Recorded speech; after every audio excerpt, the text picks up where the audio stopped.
আসিফ, আপনি যেমনটা আমরা আগের সংবাদে বলেছিলাম যে তারেক রহমানের আগমনকে ঘিরে বিশেষ করে বিএনপির চেয়ারম্যান তারেক রহমান তিনি দীর্ঘদিন পর বরিশাল আসছেন, সুতরাং তার আগমনকে ঘিরে নেতাকর্মীরা যেমন উজ্জীবিত আনন্দিত, তারা বলছেন যে একটি ঈদের আনন্দ বয়ে যাচ্ছে তাদের মধ্য থেকে, এবং সে কারণেই কিন্তু বরিশালে যে ঐতিহাসিক বেলস পার্ক সেটি কিন্তু এখনও শ্বাস রব উঠেছে।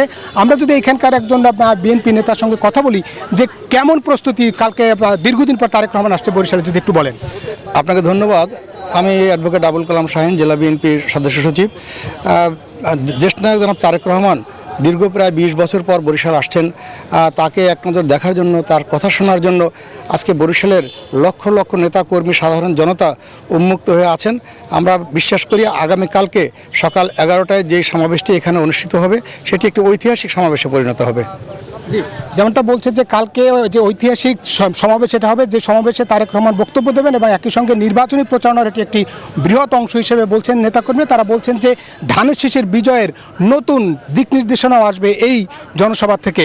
তারেক রহমানের জনসভাকে ঘিরে সবাই উচ্ছ্বসিত এবং তারা বলছেন যে তারেক রহমান যেহেতু প্রায় 2 দশকের বেশি সময় পর বরিশাল আসছেন, সুতরাং সবাই এক নজর দেখার জন্য উদ্গ্রীব হয়ে আছেন।